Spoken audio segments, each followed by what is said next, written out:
Movie का नाम है नोबडी। मूवी की शुरुआत में हम एक आदमी को देखते हैं जिसका नाम है हच मैंसेल। वो इस वक्त पुलिस कस्टडी में है, पर उसका एटीट्यूड सातवें आसमान पर। वहाँ पुलिस वालों ने उससे पूछा कि वह कौन है। तब हच मैंसेल अपनी स्टोरी सुनाने लगा। हच एक सीधा साधा और शरीफ इंसान है। वो अपने फादर इन लॉ की कंपनी में ऑडिटर का काम करता है। उसकी जिंदगी ठीक ठाक चल रही थी, पर एक रात दो चोर उसके घर में घुस आए। उन दोनों चोरों ने उसके सारे पैसे और उसकी कीमती घड़ी ले ली। उन चोरों में से एक लड़का और एक लड़की थी। हच ने लड़की के हाथ पर एक टैटू बना हुआ देखा। वह चोर घर से बाहर जाने लगे कि तभी वहां हच का बेटा ब्रैडी आ गया और चोरों पर अटैक कर दिया।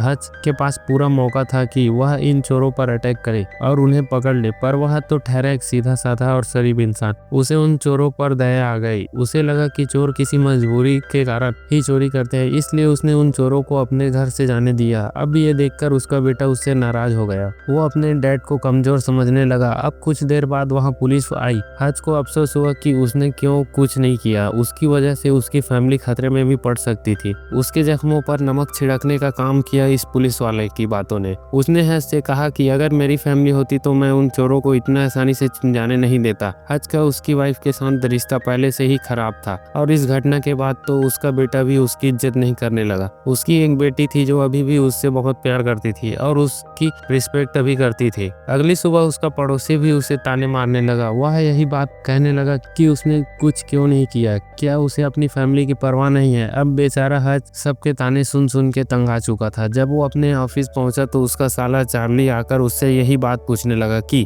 उसने कुछ क्यों नहीं किया। अगर मेरी बहन को कुछ हो जाता तो उसका जिम्मेदार कौन होता।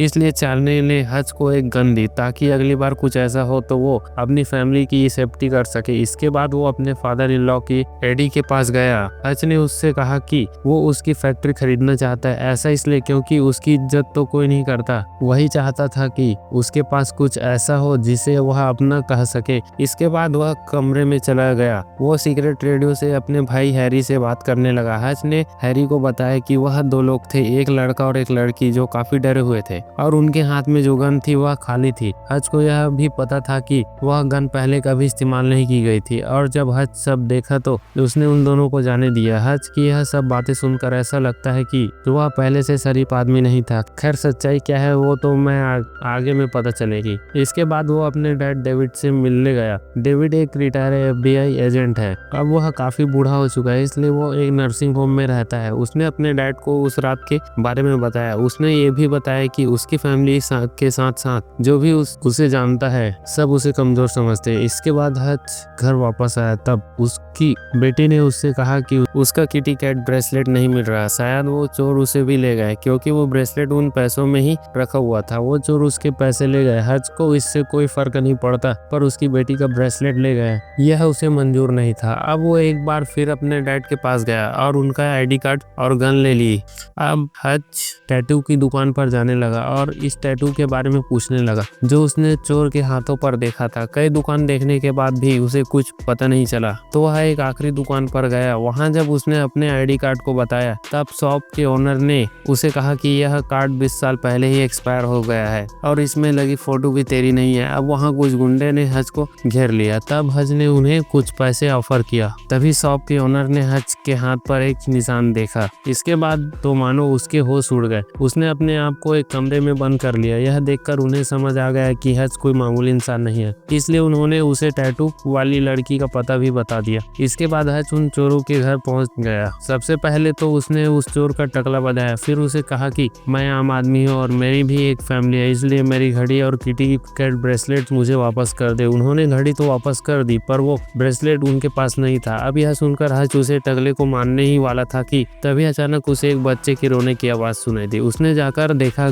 कि छोटा बच्चा बीमार था और साथ ही उसने ऑक्सीजन मास्क भी लगाया हुआ था। यह देखने के बाद हच के अंदर का अच्छा इंसान जग गया और उन चोरों को बिना कुछ कहे वहां से वापस आ गया, पर गुस्सा उसके अंदर अभी भी भरा हुआ था। अब हच बस में अपने घर जा रहा था, तभी कुछ गुंडे जबरदस्ती उस बस में घुस आए और वहां बैठी एक लड़की को छेड़ने लगे। हच का पहले से ही दिमाग खराब था, उसके हाथों में खुजली मच रही थी। अब उसे अपना गुस्सा निकालने का मौका मिल गया क्योंकि वो चोर नहीं तो यह गुंडे ही सही। हच ने बस ड्राइवर को बाहर भेजा और गेट बंद कर लिया। हच ने पहले तो थोड़ी मार खाई वार्म अप के लिए, फिर कुछ देर बाद अपने फॉर्म में आ गया। तभी यह गुंडे उसे चाकू मार दी। हच हज ने भी उन सभी को काफी घायल कर दिया था। तभी उनमें से एक ने हज को खिड़की से बाहर फेंक दिया। महिला ड्राइवर ने उससे पूछा कि क्या वो ठीक है। तब हज बिना कुछ बोले दोबारा बस के अंदर चला गया और उस लड़की को वहां से जाने को कहा। इसके बाद तो वह बस हज के लिए पिंजरा और वह एक शेर, साथ ही साथ वह गुंडे उसका शिकार। हज ने गुंडे को इतना मारा कि उसकी नाक तोड़ दी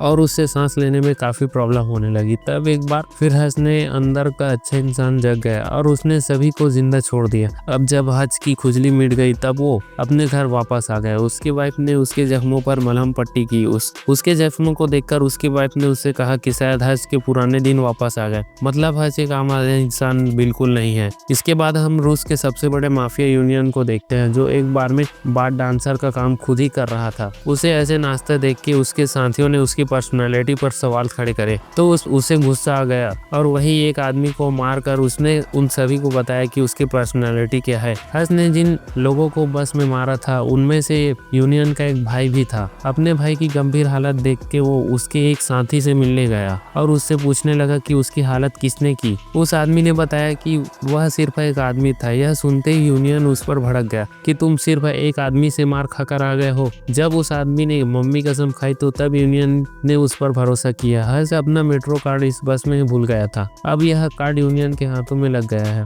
जिसकी मदद से उसे हज की सारी इंफॉर्मेशन पता चलने वाली थी। अगले दिनों अपनी फैमिली के साथ ब्रेकफास्ट कर रहा था, तब उसे उसके भाई हैरी का फोन आया। हैरी उसे बताया उनमें से एक यूनियन का भाई था, इसलिए अब वह तुम्हें ढूंढ रहा है। तुम बहुत बड़ी मुसीबत में फंस चुके हो, इसलिए तुम्हें बार्बर से जाकर मिलना चाहिए। हज को अब लगा कि बात बहुत गंभीर हो चुकी है, इसलिए वो बार्बर से मिलने गया। बार्बर ने उसे बताया यूनियन बहुत खतरनाक आदमी है। रसिया में सभी गैंगस्टर का एक ही ग्रुप है और उनके पास बहुत पैसा है। उन पैसों की देखरेख यूनियन ही करता है और अभी तक तो उसे तुम्हारे बारे में सब कुछ पता चल ही गया होगा। और होता भी कुछ ऐसा ही है। यूनियन को हज की पूरी डिटेल मिल चुकी थी। वह डिटेल जिस लड़की ने निकाली थी उसे कुछ ऐसा पता चल गया जिससे कि उसने तुरंत ही वह जॉब छोड़ दी और यूनियन के साथ काम करने से मना कर दिया। हज के बारे में यह बात क्या थी हमें आगे पता चलेगी। रात को हज अपने फैमिली के साथ डिनर कर रहा था। तब उसने अपने फैमिली से कहा कि इस बार वो छुट्टियां मनाने के लिए इटली जाएंगे। तभी उसने खिड़की से देखा कि कुछ लोग उसके घर की तरफ आ रहे थे। वह समझ गया कि यह यूनियन के आदमी है। हज ने बिना समय गंवाए तुरंत अपनी फैमिली को बेसमेंट में बंद कर दिया ताकि वह सेफ रहे। हज घर में अंधेरा कर दिया और उनके अंदर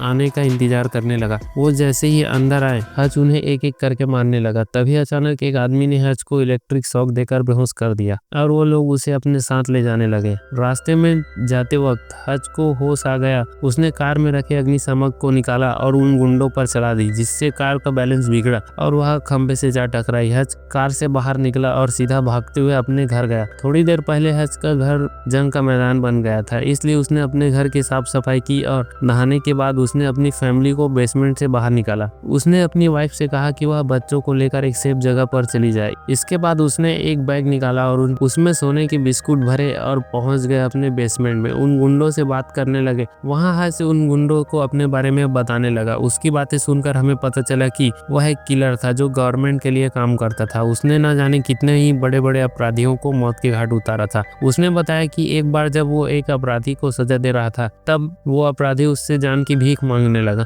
उसे अपनी गलती का एहसास था। उसने कहा कि आगे से वो ऐसा नहीं करेगा। तब हज को उस पर दया आ गई और हज ने उसे जाने दिया। कुछ सालों बाद हज कंफर्म करने के लिए उसके घर गया। तब उसने देखा कि वो आदमी अपनी फैमिली के साथ एक आम नागरिक की तरह ही जिंदगी जी रहा था और वह काफी खुश भी था। यह देखकर हज को भी लगा कि उसे भी एक आम आदमी की तरह रहना चाहिए और तभी से वो एक शरीफ इंसान बन गया। अब ये कहानी खत्म होने से पहले ही वो सभी गुंडे मर चुके थे। हज को वही सोफे के नीचे अपनी बेटी का किटी कैट ब्रेसलेट मिल गया। उसने सोचा कि ब्रेसलेट पहले ही मिल जाता तो आज वह इतनी बड़ी मुसीबत में नहीं फंसता। इसके बाद उन लोगों को मुक्ति देने के लिए उसने अपने ही घर में आग लगा दी और अपने पड़ोसी की कार लेकर वहां से चला गया। इधर दो लोग हज के फादर को मारने के लिए आए, पर उन दोनों को पता ही नहीं था कि जिसे वो मारने जा रहा है वह एक रिटायर्ड FBI एजेंट है। वो दोनों जैसे ही डेविड के पास पहुंचे, डेविड ने उसका गेम बजा दिया। इधर हज अपने फादर इन लॉ की फैक्ट्री में पहुंचा और उन्हें सोने की बिस्कुट देकर वह पूरी फैक्ट्री खरीद ली। इधर जब यूनियन को पता चला कि हज इसके आदमियों को मारकर भाग गया है,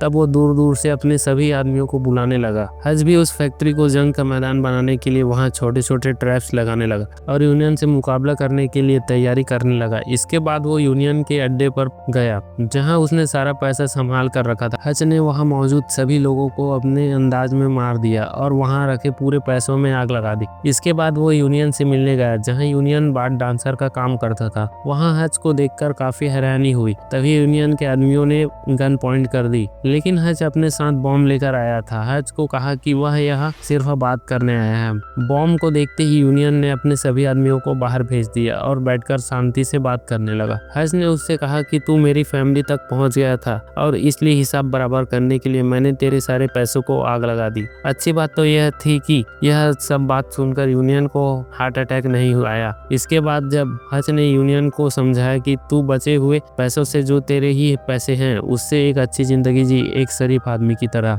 एक आम आदमी की तरह, और यह कहकर हच वहां से चला गया। हच को पता था कि यूनियन अपने आदमियों के साथ उसका पीछा जरूर करेगा, इसलिए वो पहले से ही तैयार था और हुआ भी ऐसा कुछ। ऐसा यूनियन अपने सभी आदमियों के साथ उसका पीछा करने लगा। हच उन्हें अपने साथ अपनी फैक्ट्री में लेकर गया, जो कि हच का एक प्लान था। वहाँ उसका भाई हैरी पहले से ही मौजूद था। वो अपनी स्नाइपर से उन पर फायर करने लगा। तभी हमने देखा कि हच का फादर भी वहीं पर मौजूद है। हच का फादर उसकी लड़ाई में साथ देने आया था। वह इसलिए क्योंकि रिटायरमेंट के बाद उसकी जिंदगी से एडवेंचर लगभग खत्म हो गया था। हच ने फैक्ट्री में जो ट्रैप बिछाए थे, उन्होंने अपना काम करना शुरू कर दिया। हैरी पैसे से तो एक पायलट था, पर वो लड़ने में हच से भी कम नहीं था। देखते ही देखते उन तीनों ने उस फैक्ट्री में लाशों के ढेर बढ़ा दी, पर तभी यूनियन आकर एक गोली हैरी को मार दी। इसी बीच उन तीनों की गोलियां भी खत्म हो गई और तब हच ने वो बॉम्ब निकाला जो वो यूनियन के पास लेकर गया। उसने उसे बॉम्ब को एक बुलेट प्रूफ ग्लास के आगे रखा और यूनियन की तरफ बढ़ने लगा। वह जैसे ही यूनियन के पास पहुंचा, उसने बम को ब्लास्ट कर दिया, जिससे यूनियन की मौत हो गई। पर हच को कुछ नहीं हुआ। तभी वहां पुलिस भी आ गई। हच ने अपने फादर और अपने भाई को वहां से निकाल दिया और खुद अरेस्ट हो गया। जाने से पहले उसने अपनी वाइफ को कॉल किया और उसने बताया कि अब सब कुछ ठीक हो चुका है। अब सीन प्रेजेंट टाइम में आता है, जहां हच पुलिस कस्टडी में था। तभी पुलिस वालों को गवर्नमेंट एजेंसी की तरफ से कॉल आया। तब पुलिस वालों ने हच को छोड़ दिया। इसके बाद हम 3 महीने बाद का समय देखते हैं, जहां हच अपनी वाइफ के साथ एक नया घर देखने आया था। तभी हच को किसी का कॉल आया और तभी हच के होश उड़ गए। हच ने तुरंत उस डीलर से पूछा कि क्या इस घर में बेसमेंट है। इसके बाद हम डेविड और हैरी को देखते हैं, जो हच की मदद करने के लिए अपने सभी हथियारों के साथ उसके घर जा रहे थे। और इसी के साथ यह मूवी यहाँ पर खत्म हो जाती है दोस्तों। तो यहाँ तक देखने के लिए थैंक्स फॉर वॉचिंग।